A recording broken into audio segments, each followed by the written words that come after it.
Course 2 Math, Lesson 4.3 on adding and subtracting like fractions. We're talking about like fractions. That means that we are looking at fractions with a common denominator. When we are adding and subtracting, we have to have a common denominator. Otherwise, we're adding and subtracting things that aren't the same. If you go to the pizza place and you have one pizza cut into 10 pieces and another pizza cut into 6 pieces and you add them together, does that tell you how much of a whole pizza you have? No, because the pieces are different sizes. Okay? That's why we have to have a common denominator. Everything has to be out of the same total. Okay? That denominator has to be the same. Today's lesson has everything the same. So we don't have to find a common denominator first. We will review that part, but for the moment, we don't have to. When we are adding and subtracting fractions, our rules for adding integers still apply. That means that if we add a positive plus a positive, our answer will still be positive. We add the two numbers together. If we are adding a negative and a negative, we add the two numbers together. Our answer is negative. This is the part we seem to forget, so I need to make sure everybody's paying attention. If you are adding and your signs are different, that means you have one positive and one negative. You need to find the difference between the two numbers, which means you subtract. The sign will be whichever value has the greatest absolute value. That means which one is furthest from 0 on the number line. It could be positive, it could be negative. It doesn't matter which one comes first. It doesn't matter which one comes second. It doesn't matter if the number's odd or even. What matters is how far away from 0 it is on the number line. The one that's furthest away, we keep that sign. So, let's look at a couple examples. We're going to start with example 2 on page 284. That gives us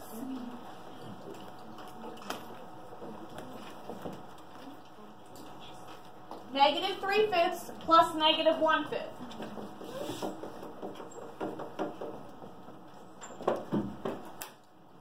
Does this look exactly the same way that it looks in your book? No, what's different? It has parentheses around one. Okay, so the book has parentheses around it. Where did I put my negative sign? At the top.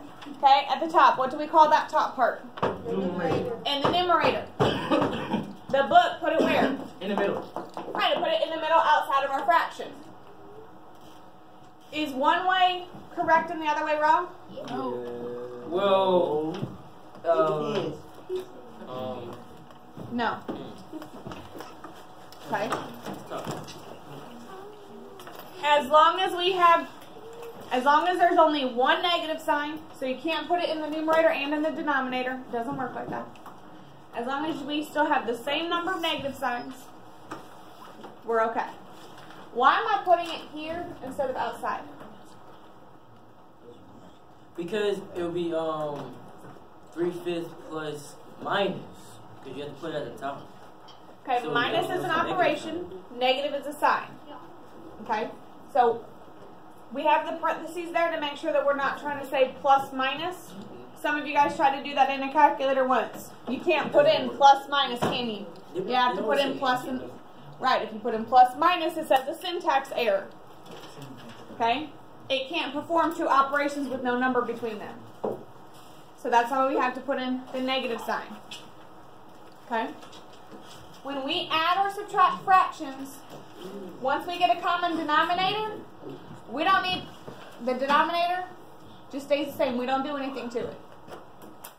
So by putting it in my numerator, I make sure we don't forget that that's negative. Okay? Because what we do from here, we keep our denominator exactly the way that it is. It stays 5. By 5 pieces and 5 pieces, we still end up with 5 pieces in our answer. Okay? Negative 3 plus negative 1 is going to be negative 4. Because The negative plus a negative equals a negative. 3 plus 1 equals 4. Does anyone have any questions? You have questions? Oh, no. Okay. Do you have a question? Oh. Yes. It says in the book, well, the negative sign is in the middle. Right. Now, how do you know it's a negative sign? Oh, my God. We know that it's negative. Remember, we're on camera today. We know that it's a negative sign because it's inside the parentheses. The parentheses are there to make sure that we understand that that negative is attached to the number and it's not a typo with 2 operations. Okay? Any other questions before we move on? No? Okay. I want us to look at example 2b. So if you look at example 2, then there's some other things below it. This is example B. Example B says negative 3/7 plus 1/7.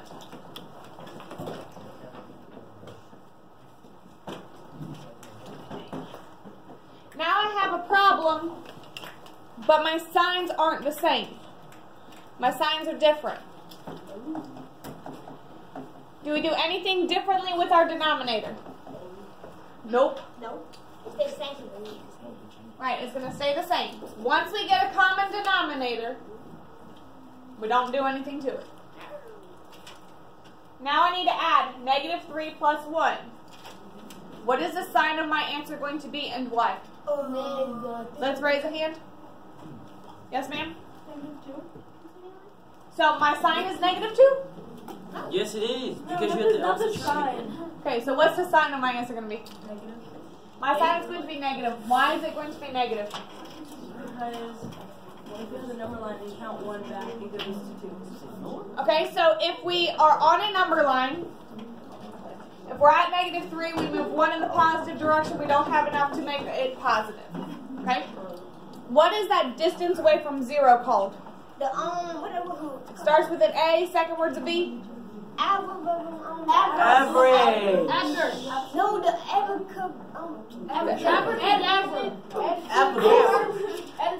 Absolute value. The absolute value. Thank you. I said that. So, the absolute value of negative 3 is greater than the absolute value of 1. Now, again, so we were told that the final answer was going to be negative 2. We take the 3 minus the 1 and we get 2. That is the difference between them. If you're not sure about that part, you can draw a number line. You can draw out your closed circles, open circles. There are multiple different ways that you can do that to model it if you need. Does anyone have any questions about this problem? Fantastic. Let's look at a subtraction problem. Let's look at a subtraction problem. Turn the page, please, looking at page 285. Yep. We're going to look at example 5. Example 5.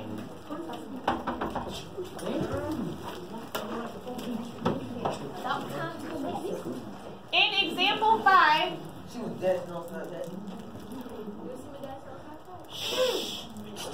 Oh, this is down. in example 5, we're looking at 5/8 minus 7/8. 5/8 minus 7/8. So since they're both positive, what did you put 8 and 8 at the bottom? Hold on.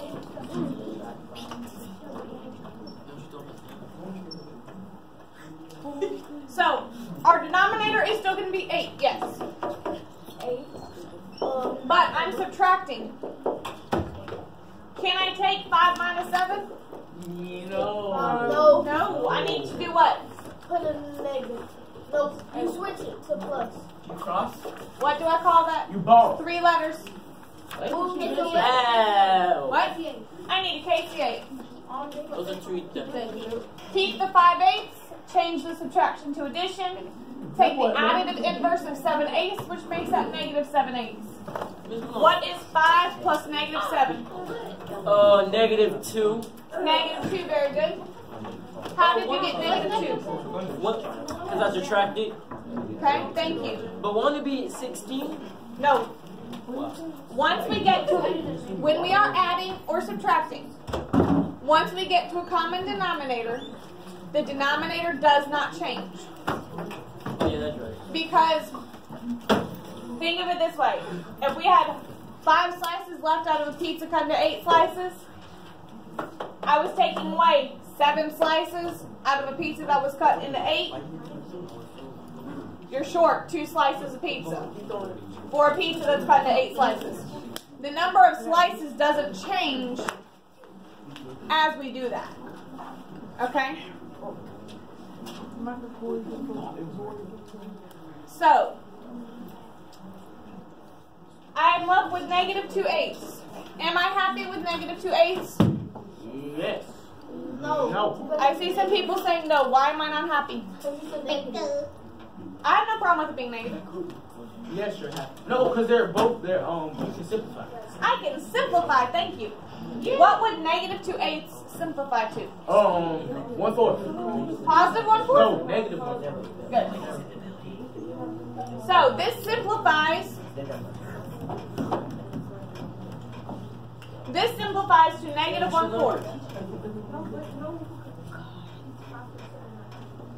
Questions? Oh, wait, never mind.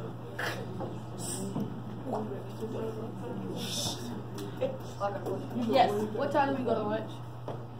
We go to lunch at 12:05. I'm so glad that that's in our video. Let's go. Can you cut that? Yes. So for KCA, if the 7 was negative, we'll take it to positive? Correct. We take the additive inverse, or the opposite sign of whatever that second term is, that second number. Alright, any other questions about this? No, ma'am. I get it. No, ma'am? Do we need to see another subtraction problem? Yes. Okay. One more. Can I pick the number? Hold on. No, let me pick it. Why are you giving a joke? Okay.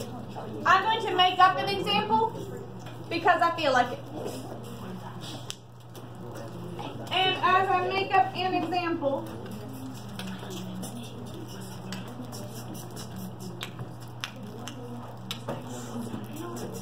What's up? I know nothing. we're going to use negative 2/3 minus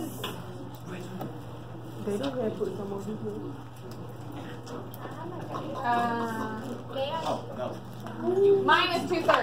I got it. Yes, sir. You will put the denominator. I keep the denominator of 3. Good. You put you change that minus to a plus symbol Okay. Why do I do that? because you're changing it to KCA. Because I need a KCA, which changes this to addition, and that 2/3 becomes what? The word 2 becomes negative. Okay, because, Negative 0. No. It'll be 0. Oh wait, what? hold on. Oh yeah, it'll be negative 4. My bad. Yes? Okay, it's negative 4. Oh, you Why? can change. Be careful when it looks like they would come out to 0. Be careful. Am I happy with negative 4/3? No. Now, what do I need to do? Simplify. How do I simplify negative 4/3? You make it to 1/3. Just 1/3? No, 4 goes to 2 and then 3 goes down. I was ready to pick it. Hey, y'all need a shush. Oh, it's So we have an improper fraction. We need to put it into a mixed number. That means we divide. Numerator goes inside the house. Denominator goes outside. 3 goes into 4 one time. 1 times 3 is 3. It's negative We 1. subtract them and get 1. That's 1 and 1/3. Our remainder becomes our numerator. The denominator stays the same. And that needs to be negative like I was told because we can't just eliminate a negative sign. Yeah. Okay? Any last questions? No. All right, thank you. Is it quote outside?